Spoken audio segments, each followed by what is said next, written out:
आज मैं आपको बताता हूँ कि एग्ज़ाम में आप ऐसे आंसर लिखोगे तो आपके 100 में से 100 नंबर पक्के आ जाएंगे, पक्के फुल कन्फर्म। तो शुरू करते हैं।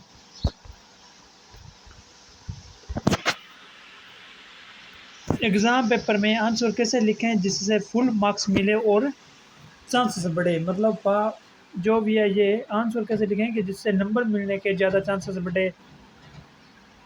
फुल मार्क्स सिर्फ नॉलेज से नहीं मिलता है, जिसके अंदर आपको प्रेजेंटेशन, स्ट्रक्चर, स्मार्ट राइटिंग बहुत इंपॉर्टेंट है। सबसे अच्छी तो ये इम्पोर्टेंट आपकी हैंड राइटिंग टॉप होनी चाहिए। हैंड राइटिंग अच्छी होगी तो आपको एग्जाम में वैसे ही नंबर दे देगा।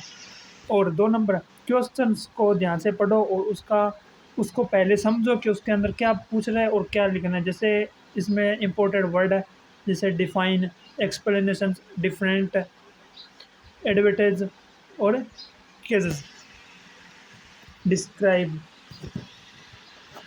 अगर क्वेश्चन अगर क्वेश्चन में एक्सप्लेन, या अगर कोई क्वेश्चन है जिसके अंदर आपको एक्सप्लेन पूछ रहा है तो तुम सिर्फ डिफाइन लिख दोगे तो मार्क्स आपके कटेंगे। एक्सप्लेनेशन, अगर आपकी कोई व्याख्या आती है इंग्लिश में तो सबसे पहले आप क्या लिखो, सबसे पहले आप लिखना एक्सप्लेनेशन हो गया। रिफ्रेश, सबसे पहले आप लिखोगे रिफरेंस, रिफरेंस, कॉन्टेक्ट्स, कॉन्टेक्ट्स, और बाद में लिखना है एक्सप्लेनेशन, जिससे कि आपके नंबर ज़्यादा मिलने में चांस रहते हैं। आंसर का परफेक्ट स्ट्रक्चर, आंसर का अगर आप परफेक्ट लिखोगे तो आपको इस तरह स्ट्रक्चर मिलेंगे। और अच्छे आंसर का प्रोफम फॉर्मेट है। इंट्रोडक्शन, आपको किस तरह लिखने हैं। मेन पॉइंट, सबसे पहले आपको मेन पॉइंट लिख के इस तरह से, कोई मेन पॉइंट है इसके आगे तीर का निशान लगा देना है। फिर उसका डायग्राम बनाना है, एग्जाम्पल लिखना है उसका। फिर आपको कंक्लूजन करना है। इस तरह स्ट्रक्चर से आंसर प्रोफेशनल लगता है। आंसर को लेंथ स्मार्ट रखना है, माइथिक नहीं करना है। ज़्यादा लिखोगे तो आपको ज़्यादा मार्क्स मिलेंगे। और ट्रथ, ट्रथ में क्या है, रिवेल्ट ऑफ ऑर्गेनाइजेशन आंसर को ज़्यादा मार्क्स देता है। अगर आप जितने ज़्यादा पेज भरोगे उतने ज़्यादा आपको आंसर मिलेंगे। इंट्रोडक्शन, इंट्रोडक्शन इंट्रोडक्शन छोटा है, इंट्रोडक्शन छोटा है और पावरफुल रखो। इंट्रोडक्शन छोटा दो और पावरफुल रखो। पहली 2-3 लाइन क्लियर होनी चाहिए।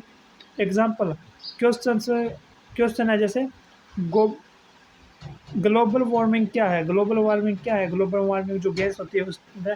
गुड इंट्रो है, ग्लोबल पृथ्वी को आकार को टेम्परेचर बढ़ाने में बढ़ोतरी कहते हैं, जो इसमें monthly population of green house gases होती है। इस तरह से आपको 2 लाइनें पूरी उसकी कन्फर्म नहीं आता, जो ऊपर ऊपर फ्रंट में आ जाए।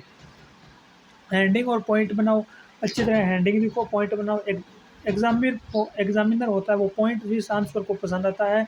रॉन्ग मत लिखो, पूरा पेज, पूरा पैराग्राफ भर देना। और करेक्ट हैंड राइट, करेक्ट लिखना है। हैंडिंग अच्छी होनी चाहिए, सब साइडिंग होनी चाहिए, बुलेट पॉइंट होनी चाहिए। मतलब जो भी आप लिखते हो उसको बोल्ड या इसको अंडरलाइन कर देना है। फिर क्या है, net hand writing, net hand writing रखो। ब्यूटीफुल हैंड राइटिंग ज़रूरी है। ब्यूटीफुल हैंड राइटिंग ज़रूरी नहीं है, लेकिन जो भी आपकी हैंड राइटिंग है उसको थोड़ा साफ लिखो। प्रॉपर स्पेसिंग करो। मतलब जैसे मान लिया आपने एक वर्ड यहाँ लिखा है तो उसका एक स्पेस इस तरह, इतना ही स्पेस रखो, बीच में ज़्यादा गैप मत दो। और कटिंग कम करो। अगर कोई क्वेश्चन, कोई भी आंसर है जिसके अंदर मान लो ये मेरा नाम है, अगर आप उसको काट रहे हो तो इस तरह कट दो, सीधा ही ऐसा, इतना इस तरह से डिफाइन मत करो। एग्जामिनर होता है उसको क्या इम्प्रेस करता है, कि एग्जामिनर होता है उसको क्या चीज़ इम्प्रेस करती है। सबसे फर्स्ट चीज़ ये है कि क्लीन कॉपी, कॉपी साफ अच्छी होनी चाहिए। अंडरलाइन कीवर्ड होनी चाहिए, मैंने बता दिए। कोई जैसे एग्जामिनर है, इस जो मेन पॉइंट है उसको आप इस तरह अंडरलाइन कर देना। और प्रॉपर हैंडिंग, अच्छी हैंड राइटिंग होनी चाहिए, प्रॉपर होनी चाहिए। और प्रत्येक जो भी प्रश्न है उसका डायग्राम बनाना है आपको। पॉइंट विस आंसर होने चाहिए, जो भी आपका आंसर है, जैसे डायग्राम है इसका पॉइंट है ये, मान लो इस तरह इसको डायग्राम। करेक्ट ग्रामर होनी चाहिए, करेक्ट ग्रामर। लास्ट 10 मिनट में क्या करें, क्वेश्चन नंबर को चेक करें। 10 में उसके अंदर क्या क्या करना है, क्वेश्चन नंबर चेक करें। मिसिंग आंसर, जो आंसर मिस हो गए उनको चेक करें। अंडरलाइन इंपॉर्टेंट पॉइंट चेक करें, किस चीज़ को अंडरलाइन किया किसको नहीं। डायग्राम लेबलिंग चेक करें। और टॉपर का सीक्रेट, टॉपर जो सीक्रेट होते हैं उनके आंसर। एग्जामिनर को आंसर पढ़ने में जितनी आसानी होगी, फुल मार्क्स मिलने के चांसेस उतने ही होंगे।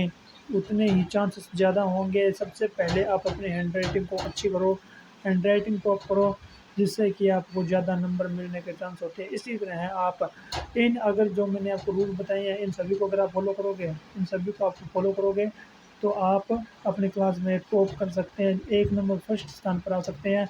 और मार्क्स मिलने के बहुत चांसेस होते हैं, 100 में से 100 नंबर आप ले आ सकते हैं। ओके, धन्यवाद।